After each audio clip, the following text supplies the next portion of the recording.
listening to the Philanthropisms podcast with Rodri Davis.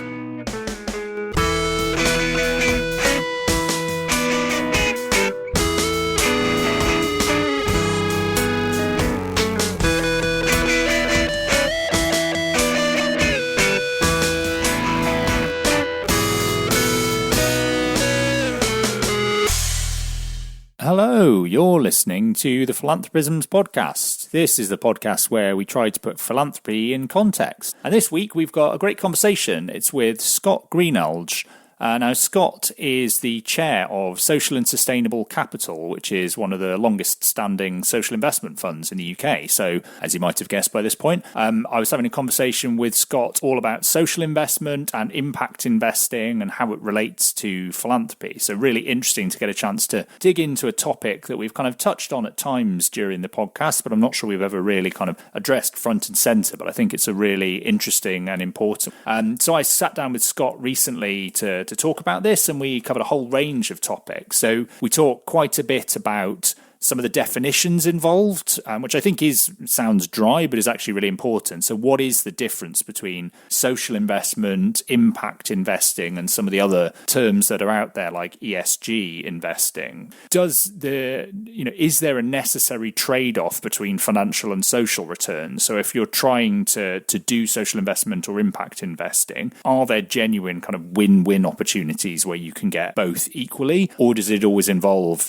some degree of trading off the potential financial returns against the social returns? And even if there are win-win opportunities out there, is there a danger that if you emphasize them too much, it sets slightly unrealistic expectations about the market as a whole? We also talked about whether it is appropriate to use philanthropic capital as a way of subsidizing impact investing, either to reduce the risk or to make the returns sufficiently appealing to get more commercially minded investors on board. And, where that is appropriate, is it only a temporary thing? Is it a means to an end and then you stop doing it and there's an exit? Or is it an appropriate way of structuring social investment in perpetuity? We talked quite a bit about why the principle of additionality is crucial and what that principle indeed is, and why it's important that when you're looking for social investments or impact investments, they go above and beyond what you could achieve through straightforward financial grants or gifts, and indeed through commercial investment, so that they're bringing something new to the table rather than just slicing the same pie in different ways. And we also talked a bit about what the impact investing and social investment markets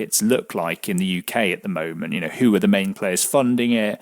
What kinds of areas are they funding? What's the relationship between government policy, particularly when it comes to public service delivery, and the market for impact investing or social investment? And is the UK unusual in this regard, or is that something that we see everywhere? And we also talked about some of the risks that might come with the promotion and growth of impact investing, and whether there was a danger of things like purpose washing or impact washing, where people end up claiming that they're doing social or impact investment in order to get a kind of halo effect or reputational benefit, but actually aren't really doing anything of the sort, and what some of the ways in which we could mitigate these kinds of risks might be. So without further ado, let's get into the conversation with Scott. I think it's a really interesting one, so I hope you enjoy it, and I will be back at the end for the usual bit of housekeeping and some pointers to places where you can find out more.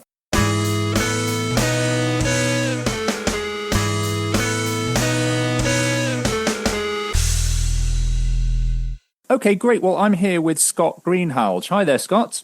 Good morning. Nice to see you, Rodri. Yeah, great to have you on the podcast. And for those listening, Scott is here. He's the chair of Social and Sustainable Capital, and here to talk about, the intersection between philanthropy and impact investing or social investment. And we'll get into in a moment what the differences between some of those terms might be. But maybe the best place to start, Scott, is for you just to say a bit in your own words about who you are, what your interest in these issues are, and what your experience is.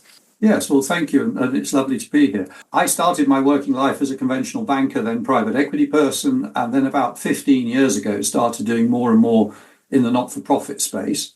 So I had a stint with the England Committee of the Lottery. I've done lots around early years and early childhood disadvantage. And then happily, those two worlds kind of collided when I became exec chair and helped set up the first long-term equity fund for social impact investing in the UK called Bridges Evergreen. Did that for about 5 years. And as you said in the introduction, I'm now chair of Social and Sustainable Capital, which is a social investment fund manager focused on supported housing. And both of those organisations are distinct in that and we'll get into definitions, I suspect, but are distinct in the sense that they are what I would call impact first organisations. And we'll come back to that. My other role, main role at the moment, is I chair a social care non-profit called Certitude London. We're a learning disability, autism, mental health organisation, about 1,100 employees. So the budget of earlier this week looms large in our thinking at the moment. Anyway, but that's a digression. It is, although maybe one we'll come back to, because it's obviously very topical and front of mind for a lot of organisations. But I guess the place maybe I wanted to start was to come back to something you touched on there, which is about maybe setting up a couple of definitions up front, which I think here is particularly useful because we're going to be using terms like impact investing and social investment and maybe ESG. Sometimes those seem as though they overlap or they get used interchangeably or as if they're synonymous. But I think, you're quite clear that they're not, and that we maybe need to be a bit clearer about what the differences are. Can you just say a bit about what for you those different terms mean and how we should differentiate between them? Yes, and I think a lot of the confusion, and we'll maybe touch on some of this, comes from people using the same terminology and meaning slightly different things. So I think the generally accepted definition of impact investing is where you have, as an investor, the intention to achieve measurable environmental or social outcomes and a financial return. So 3 bits: intent, measurement, and a financial return. Social investment, in my language, is where you are funding the non-profit sector. And that can stray into social enterprise, but essentially your funding is of the non-profit sector with social purpose, so social outcomes. So in a sense, therefore, social investment is a subset within impact investment, because impact investment's a much broader definition, and social investment, by virtue of funding non-profits, because non-profits don't have equity capital, will be lending in some shape or form. Yeah, absolutely. And then I guess the other term that we just touched on there, that also for people, who maybe aren't in this world so much, they might think, oh, how does that relate to, ESG or kind of responsible investment in that sense? What's the relationship that we should be thinking of there? Well, I think there is a relationship, but ESG is different. I mean, ESG, environmental social governance, is essentially a framework for an organization, whether that's a business or an investor, to think about the impact of that organization or that investment on environmental social governance factors. But the real purpose of it is for you to think of it in the context of what are the risks around E, S, and G factors for your organization or your investment. And within that context, the real purpose of ESG is to take a more holistic view of the environment in which an investment or an organization operates and to make better investment decisions. So ESG is entirely consistent with better investment decisions, meaning better risk-adjusted financial returns over the longer term. I think ESG, so that's really the purpose of ESG. I think there is a benefit in ESG thinking because it makes organizations, investors more aware of a wider range of factors that are relevant. And if in becoming aware of those, they find ways to improve the carbon footprint of an organization, improve its social governance factors, there's a net positive in there. But I think the key is to be clear that the primary purpose of ESG is a risk management framework and tool. Yeah, absolutely. I think that really helps in terms of setting out what we're talking about. And there's lots of things I want to pick up on some of the kind of the features of the social investment as opposed to impact investing and some of the kind of fundamental principles. But I guess maybe a useful way to follow on from that is just to say something about what what the current landscape for social investment and impact investing looks like for anyone listening, maybe particularly if you could say a bit about what it looks like in the UK, but also, what the sort of wider context is at the moment as well. Well, it has been growing steadily and quite well, actually, for the last 10 years. And I want to come back to definitions because we always have to go back to what we're talking, define what we're talking about. So if you take the Impact Investing Institute published a report not so long ago that said that the impact investing landscape or market in the UK had reached over £70 billion. The Better Society Capital, which was set up by the government quite some years ago to be the sort of the key stimulus for the impact investing and social investment markets in the UK, published a report saying that the social investment market in the UK was about £10 billion now, and that has grown at circa 10% per annum for a decade. So on the face of it, quite significant growth, quite significant success. If you put those numbers into the context of the overall institutional investment market, they are still very, very small. So I don't want to make a negative out of a positive, but actually, even on those big numbers, we are talking about a very small percentage of the overall institutional investment market.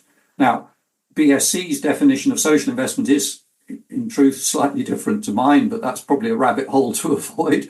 But I think the other sort of theme I'd bring into this is this word additionality, and without wishing to labour too many definitions, but the additionality is the question of, has your investment, let's stick with investment, but has your impact investment added to the social outcomes being achieved in some way or not? And just again, going back to that definition I gave of impact investing in the definition, and the Impact Investing Institute, in fairness, used the correct definition of impact investing, but impact investing as defined doesn't include the concept of additionality. That's really interesting. There's a couple of things about the impact investment market I'd love to come back to, but I do really want to pick up on this question about additionality, because this is kind of, I think, one of the fundamental questions about social investment. And I guess my particular interest as well is how the possibilities for social and impact investment relate to other, perhaps more traditional forms of financing social organizations and social goods, and kind of philanthropic capital and grant capital. And I guess what would be really interesting to talk a bit about is, when we're talking about additionality, is the primary concern that in making blended or hybrid investments of some kind, that we are in danger of replicating things that otherwise would have been funded through philanthropic means or grant capital? So we're essentially using, social investment or impact investing, and if we hadn't done that, it would have just been covered by philanthropy anyway. So we're not really adding anything new. Or is it that we are eating into things that otherwise might have been viable commercial investments, but just sort of labeling them as if they're social investments? Kind of either way is the danger that we're just slicing the pie up in different ways rather than actually growing it or expanding it in any sense. Yeah, I think that is the risk. And I think the risk is more around the displacement of commercial. Okay, interesting. Than philanthropy. And again, one way to think about this is and the Impact Investing Institute and others use a thing called the spectrum of capital, where you basically say all investing money can be plotted on a spectrum from, at one end of this continuum, money that only thinks about risk-adjusted returns, so two dimensions, risk and return, traditional investing. And at the other end, you've got philanthropy, which only cares about the social or environmental return.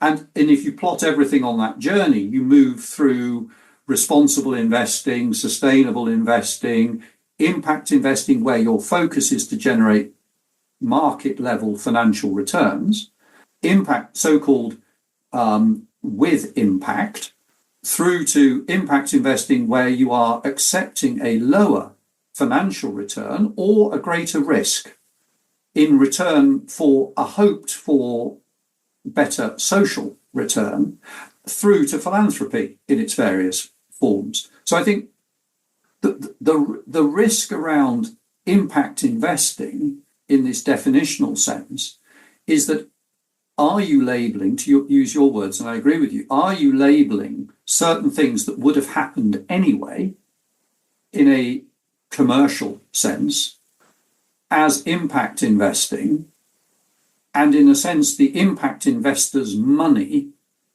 is simply replicating what might have happened anyway? In other words, there is no additionality in terms of the outcomes achieved.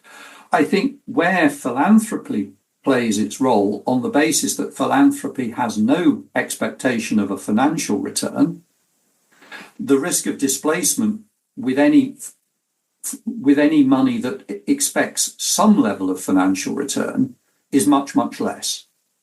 I think if there's a displacement risk around philanthropy, it is more in the allocations of investment decisions by philanthropists or endowments. Oh, well, if I'm going to put it into impact investing, I'm not going to put it into my philanthropy bucket. I think it's more about that than at the macro kind of allocation level than at the funding this project or that project or this organization or that organization. I hope that makes sense. Yeah, it does. And I think, in a way, that's a fascinating question in itself, thinking about the individual psychology of a donor who might have the wherewithal to make both traditional philanthropic donations and some form of social investment or impact investing. What does that mental accounting look like? And again, are those two separate pots in the mind of an individual? And so do they allocate them differently? Or is there a danger that in deciding to put a certain amount of resource towards a social investment, that actually replaces the equivalent value that they would have otherwise made in traditional philanthropy, which is, I think, very hard to know, but it's an interesting question. I really wanted to come back. You talked there about risk-adjusted returns and there being a sort of spectrum of thinking about the balance between what you want to achieve in terms of financial returns and the focus on social returns.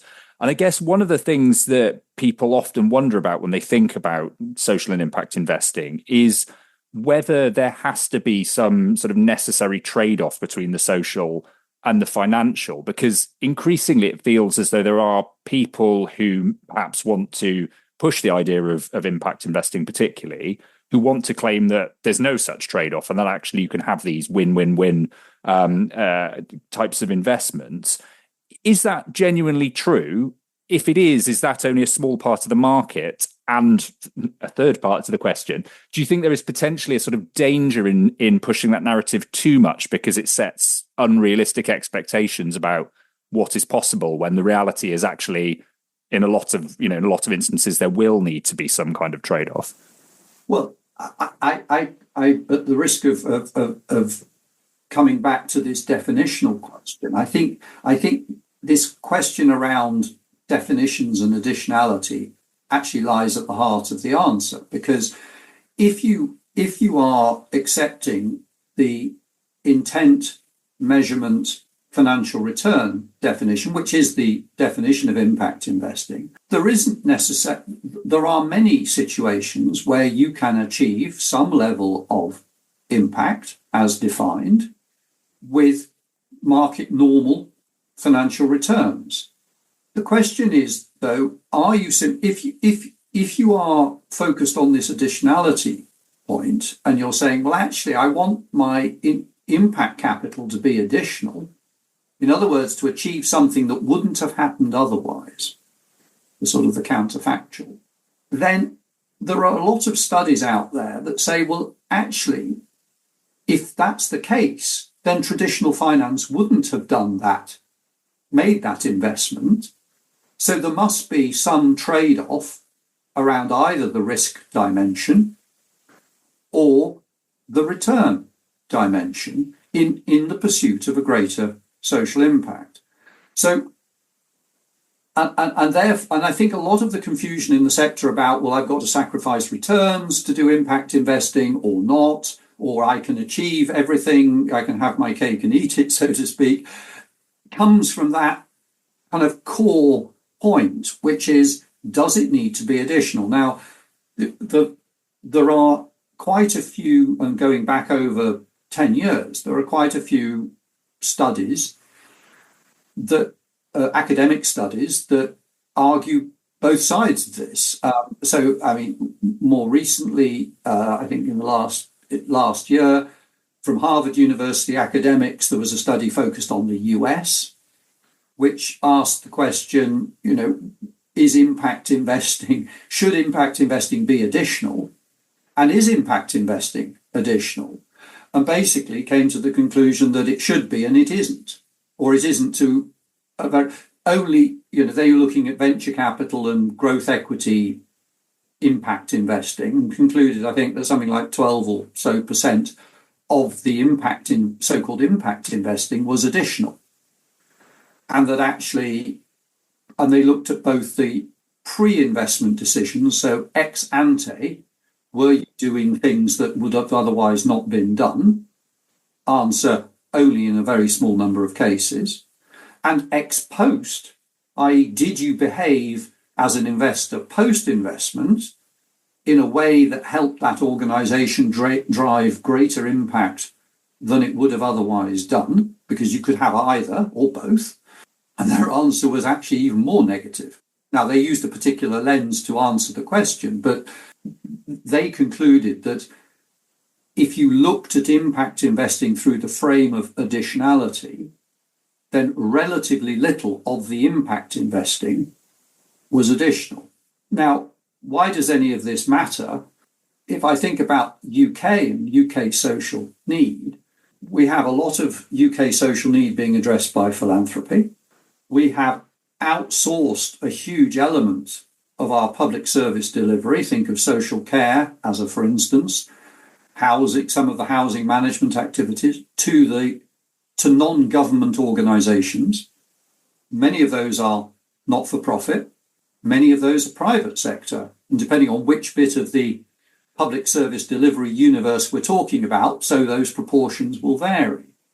If we are labelling private sector delivery of public services in some way as impact investing, where that private sector is actually seeking to, as the private sector legitimately does, to maximize its profit, well, then I think we're missing a trick.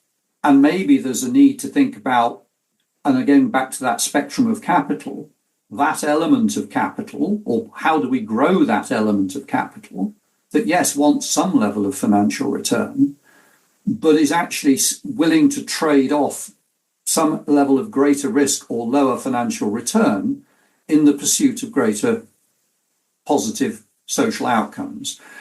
And are those things in lockstep? And I could give examples where I think demonstrably, in particularly in social care or in public service delivery, where there is a trade-off between your financial return and your expected social impact.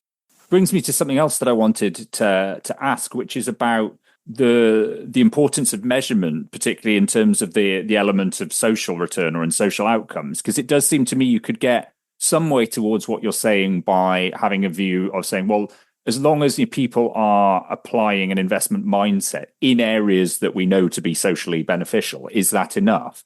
But then it strikes me that it's very hard to differentiate between something that is just a bad commercial investment in one of those fields and something that's possibly a good impact investment, because in order to be able to say that, you need to be able to say something about the social side of it as well as the financial.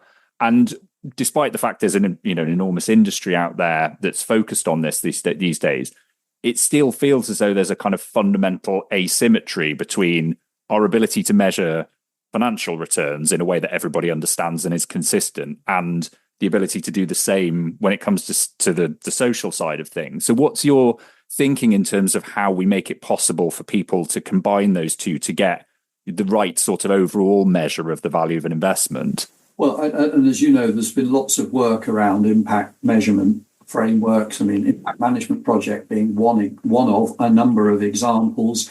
I think the starting point is, A, to do it, to use a framework, to report against that, to think about some sort of independent verification in the way that financially you'd have an audit by an accounting firm.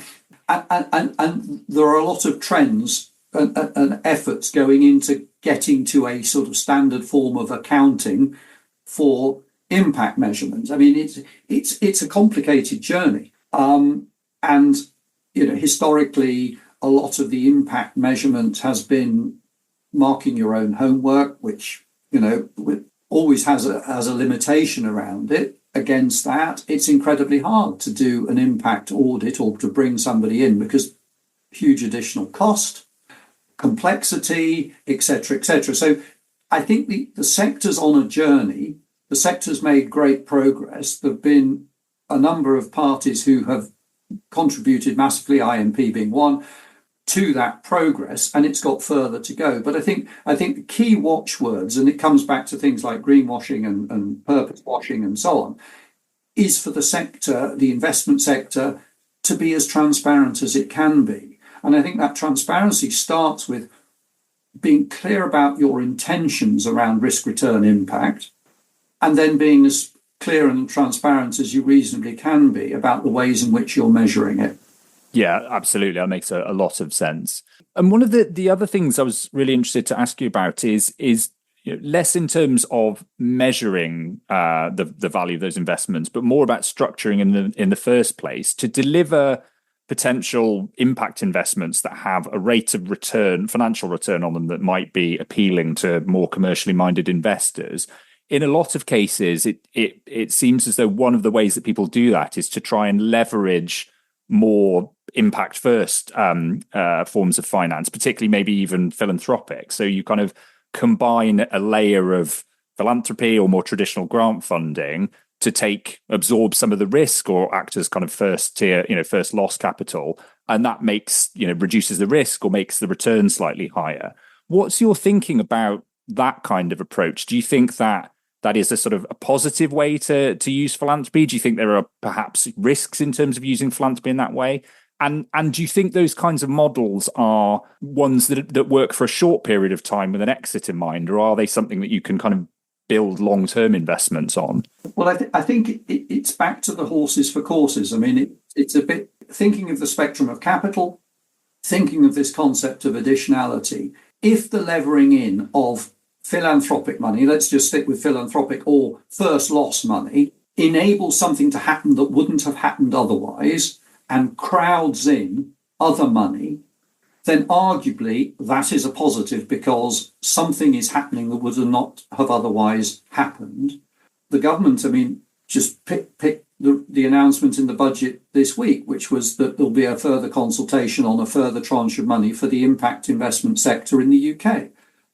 With detail to be examined by the Chief Secretary to follow. Now, from a government perspective, I'm not part of the government, so I would sort of think, well, you'd want your money that you've allocated, given budget constraints all over the place, to catalyse something or to do something that wouldn't have otherwise happened anyway. So you'd want your money in whatever form to be additional. To give an example, housing. We have huge levels of housing need, whether it's affordable, whether it's social, whether it's supported. At every level of the housing ladder, there is a shortage of decent, affordable housing. In certain parts of the country, the cost of the house doesn't allow much of a financial yield on it, particularly if you're trying to let that house out on a level of rent that's equivalent to housing benefit. In other words, somebody who doesn't have a job and needs the housing benefit to pay the rent. In order to do that, you probably, in certain parts of the country, Southeast being an obvious example, you won't get a financial return that's commensurate with anything market related if you're providing that housing at low, modest rent levels. So some level of support is needed. Now, whether that comes from philanthropy, whether that comes from government, but it should be enabling the rest of the money to achieve not necessarily a full-blown market return, but an acceptable return. So that would be an example of a structural situation where you do need some crowding in of money. There'll be examples where you're wanting the risk level is perhaps a bit too high. If we think, the corollary would be, in the venture capital investing space, government has schemes like the EIS and the VCT that give the investor tax relief. Well, that is a subsidy for the additional risk that investor is taking because they're putting money into very young companies, many of which won't succeed. Well, you can read across, I think, from that to the social sector and social need and say, well, if you're funding younger organizations from the non-profit sector that maybe don't have the track record, there is a higher level of risk around that. By definition, they may be trying to do great stuff, but there's a higher risk. Children's care would be a for instance in my book. So we've got 85% of residential children's care provision in this country, in England, is delivered by the private sector, the private for-profit sector. There are debates going on about the level of fees being charged for that. Each looked after young person, each of those 17,000 people cost the public purse something in the region of £250,000 a year. Big numbers, over 4 billion for those 17,000 very, very disadvantaged, vulnerable young people. We have outsourced that to the private sector. There are attempts, and there's a feeling that the whip hand is with the private sector in terms of what they can charge, and therefore the profits that they can make. And there's, I think, a valid concern about that. How do you stimulate a change in the supply-demand balance? Well, you need more voluntary sector organisations to be providing. It's residential care. You need a home. You need capital to buy the home and for the working capital to employ the teams, etc. to do it. That is a scenario where smaller, newer, voluntary sector organisations who need support, financial support to engage in this sector for the greater social purpose or good, well, the capital needed for that will be higher risk capital because those organisations are newer, smaller, they need more than money, they need support as well. But that's an example for me where, again, if you want to do that from a policy perspective, if you want to change those dynamics, you need some higher risk money, whether it's philanthropic or governmental, to support that transition. Yeah, that's really interesting. And I can see, as you say, absolutely, from a policy perspective, the argument then for seeing social investment or impact investing as a way of bringing capital in to develop on the supply side so that you have voluntary or at least kind of socially motivated providers. I guess one question for me would be then, along with that, does there also need to be some attention given from a policy point of view to the role of the government as purchasers of those services? Because again, it feels as though if they supported the development on the supply side of a whole new raft of providers that potentially were more socially motivated, but then was still commissioning or procuring services in a way that prioritized simply lowest cost or in a way that commercial providers were always going to win, that would seem to be a disconnect in terms of policy thinking. So what do you think the government can or should do in terms of at least, if not leveling the playing field, maybe even giving an advantage to socially motivated providers? Well, and indeed in Scotland and Wales, there have been indications of preference for non-profit providers. There was in children's social care, as you will know, there was a very comprehensive, I think very good report led by Josh McAllister, who's now a Labour MP, and that looked at the whole of this and made a whole slew of recommendations, including around the commissioning process. Because you're absolutely right, the monetary bit might help address the demand-supply balance and therefore drive better outcomes for those very vulnerable young people. But it needs to be a part of a whole system change of which commissioning, a focus on outcomes, what happens to those young people and the support they get after they become 16, 18, depending, and transition into adulthood, the leaving care, which is in many places a cliff edge. So there's a whole slew of system-wide change that needs to happen. And I think my point is that impact or social investment and impact first investment can be a piece, but a small piece, but I think possibly an important piece of a much bigger change. It is not the answer in of itself. And insofar as you can, gaze into a crystal ball at a point when there's still lots of political uncertainty at the moment about which direction the new government will go in. Do you get a sense of what their thinking is around this whole area of the involvement of the private sector, but also, I guess, the charity and voluntary sector or the social enterprise sector in public service delivery? Do you think there will be continuity with what's happened over the last decade or so, or do you think there will be any kind of significant changes of policy direction? I don't have enough of an insight to give a decent answer, to be honest, Roderick. I mean, I'm encouraged by the fact that I know there's been engagement with the impact investing and social investment sector by the new government. So I'm encouraged by that. I mean, clearly we've seen a budget which, you'll have seen some of the press about concerns of social care providers around it's legitimate to increase wages and minimum wage legislation. It's legitimate to increase taxes through increased national insurance contributions by employers. But this takes us off topic, so I'll stop. But there's quite a concern in the non-profit social care provision sector that the amount of money that it's going to cost that sector through these changes versus the amount of extra money that's going into the sector, there's a big disconnect between the two. And a sector that's come out of COVID and cost of living and Brexit, and it's really quite worrying. But that's a separate topic.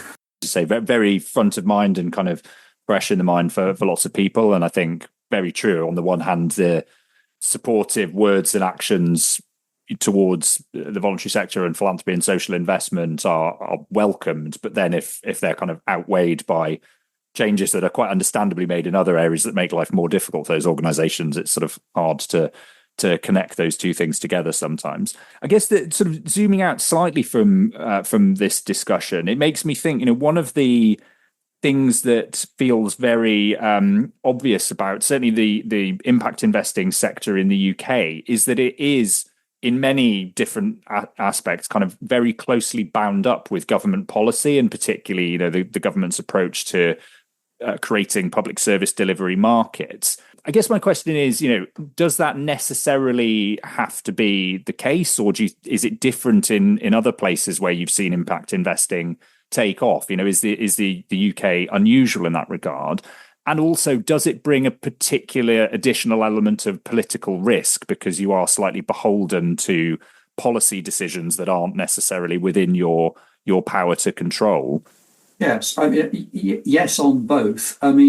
So the UK is reasonably unusual in the extent to which, starting back in the 1980s, public services were outsourced from government agencies. The government still is the commissioner, the procurer, but the delivery is with the private sector, with the voluntary sector, and in a modest number of situations, the NHS being the big exception to this point, the provider is not the public sector and the public sector employee.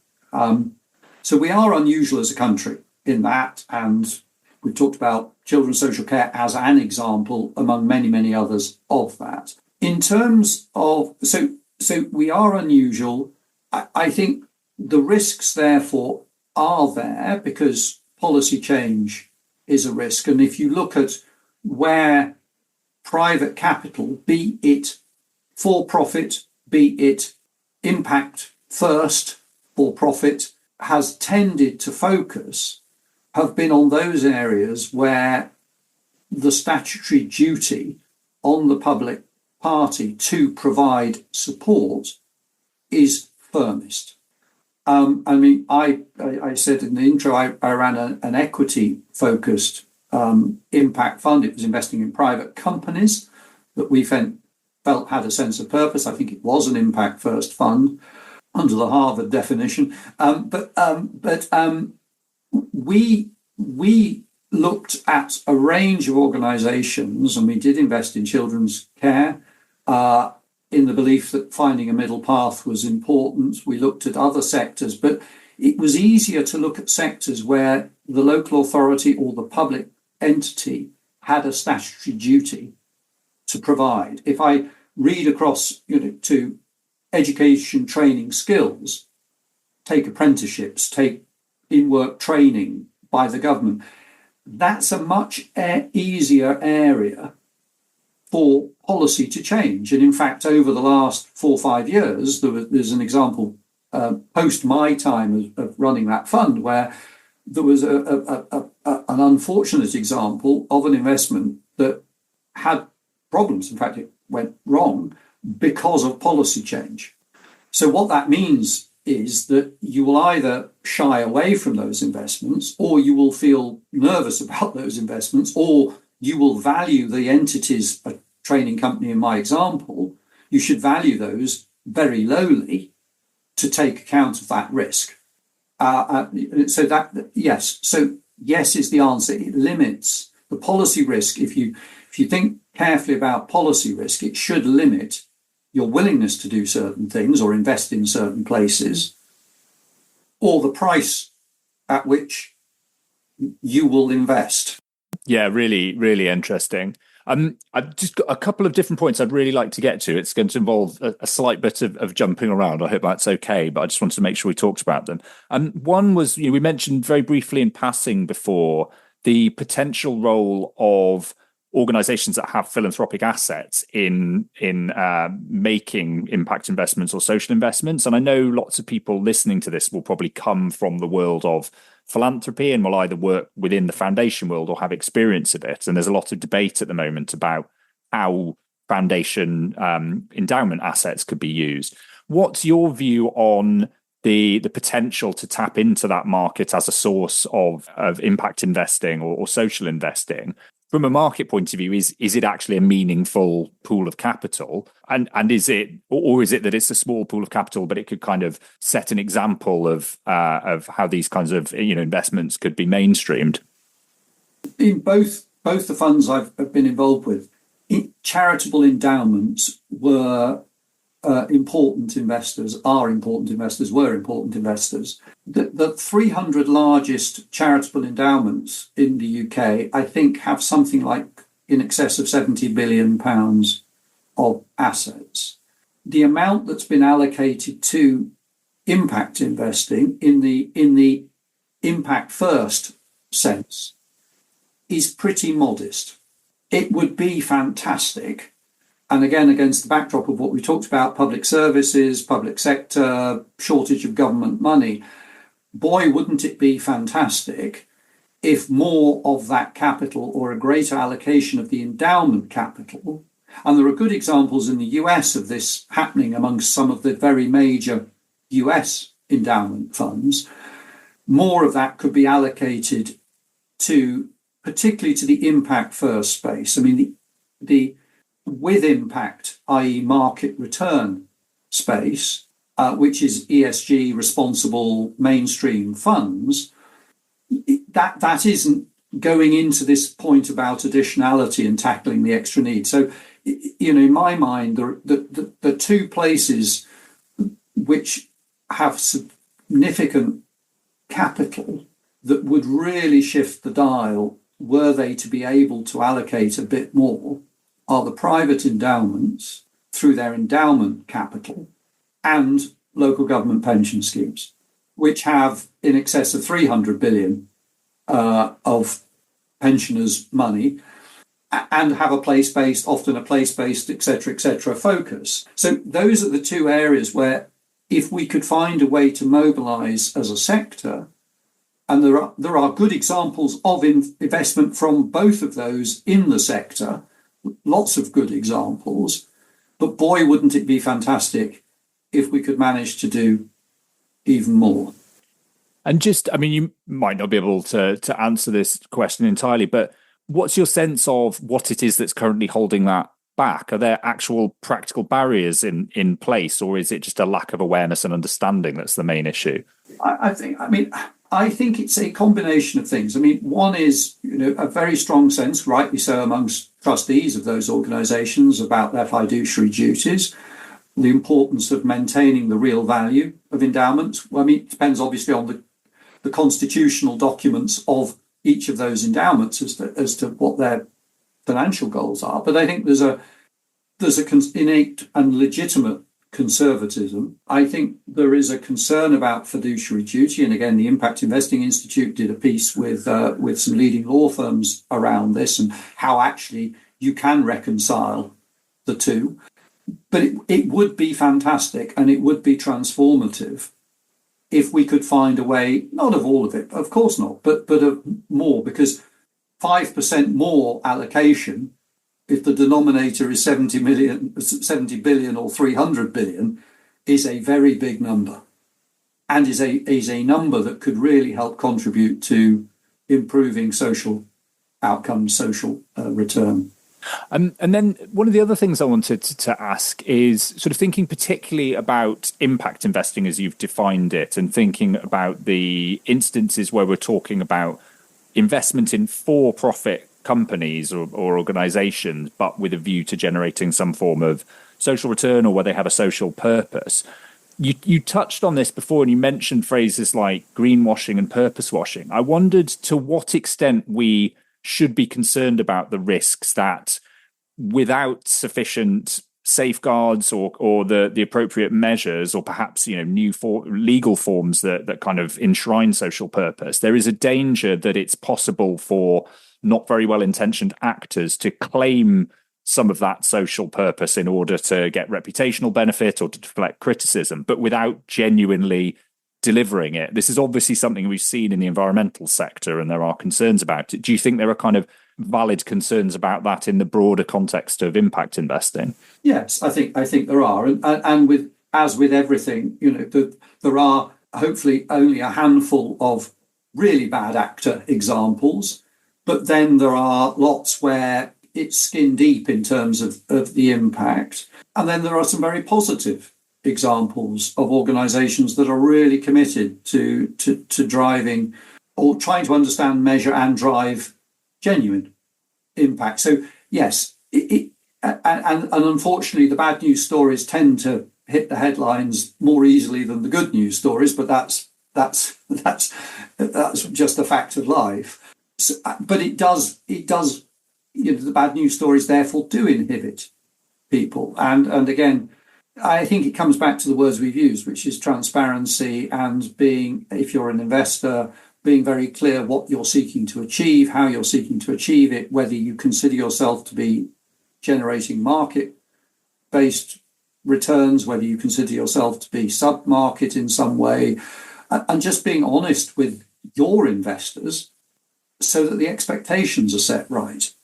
I think the transparency and kind of clarity points really are the key ones. And it's valid to say, I'm going to generate market level returns. I am an impact investor under the definitions. I believe in lockstep, i.e. that there's no conflict between return and impact. And that therefore, if that's the case, the impact will survive my ownership because it's embedded in the organization. My point is that is a more limited impact. Impact will be bounded by the commercial return considerations. It doesn't mean it doesn't exist. It means it's bounded by it because the primacy will be given to the long-term financial return for the investor. Be clear about that. If that's what you're doing, just be clear about that. The studies, again, Harvard and Stanford and others show that if you take the additionality point and you use that you would expect a lower financial return because and it would be harder to make those investments because you've got a third dimension called impact that you're not automatically kind of saying it's embedded in what we're doing, but there are trade-offs. And again, in all the investments I've been involved in this space, I would argue there's a trade-off. We're either being asked to take a bit more risk, or we're being asked to accept a lower financial return, both in the pursuit of greater impact. And then you've got to measure so that's the intention, and then you've got to actually try and find a framework to say, are we actually delivering that?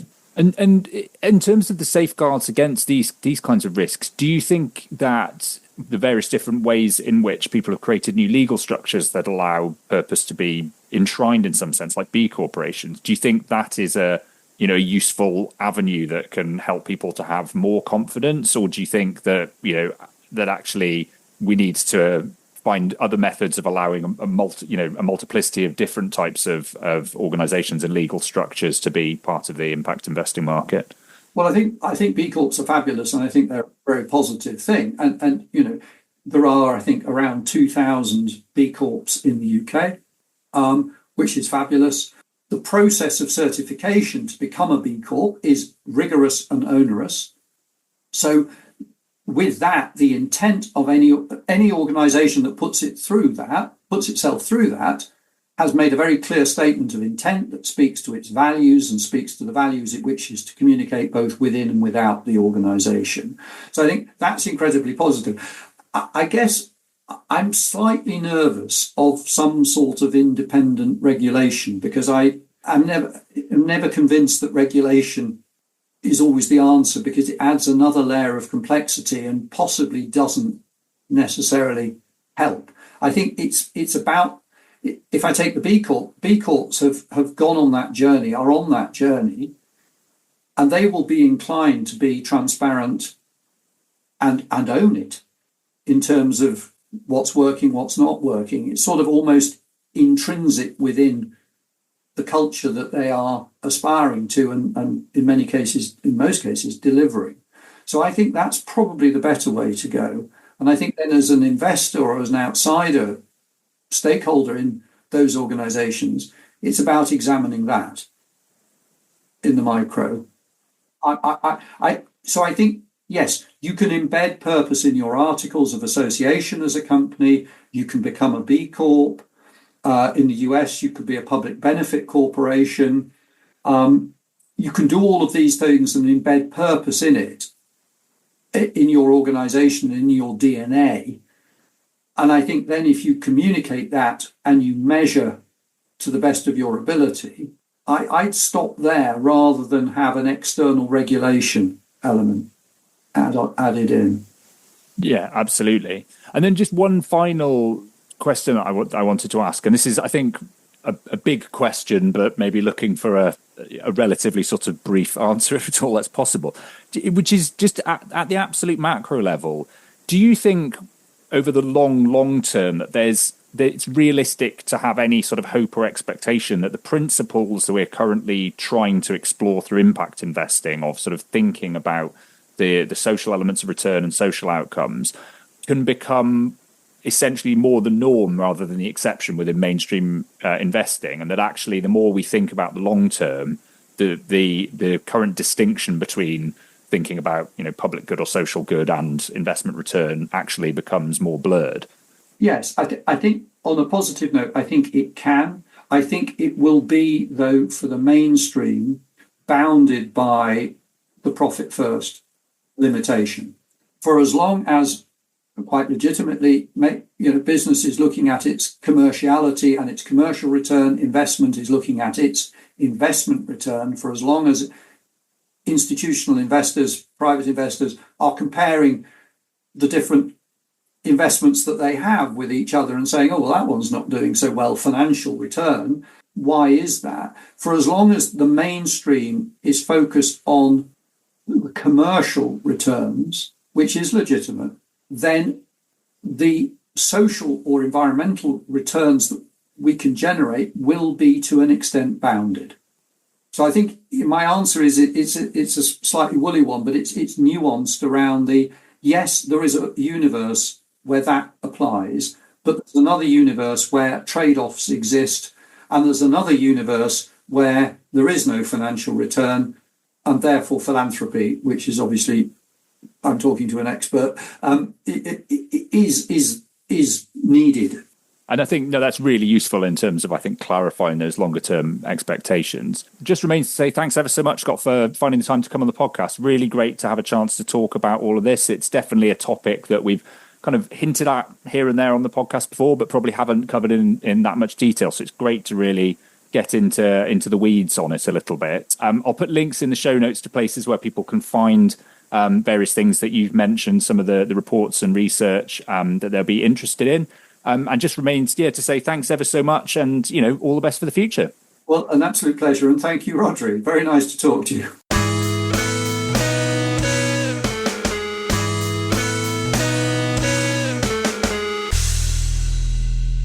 Okay, well, my thanks again to Scott for finding some time to come on the podcast. It was really great to connect and have a chance to talk to him, as I say, about a topic that we kind of danced around the margins of quite a few times on the podcast, but it was great to have a chance to really get stuck into it. I'll put links in the show notes to places where you can find out more about what Scott was saying and also some of the topics that we discussed. I'll also put some links to places where you can find out more about what I've written on related topics. And if you're interested more broadly in issues around philanthropy in civil society, as ever, do check out the website, whyphilanthropymatters.com. Lots of articles there and also guides to various kind of thematic topics about philanthropy, lots of news updates, and also all the back issues of this podcast. If you like the podcast and you've got ideas for other people that I could interview or topics that we could cover, do get in touch. I believe that's how this conversation with Scott came about. Somebody got in touch and suggested it. So I definitely do follow through on lots of these things and they result in some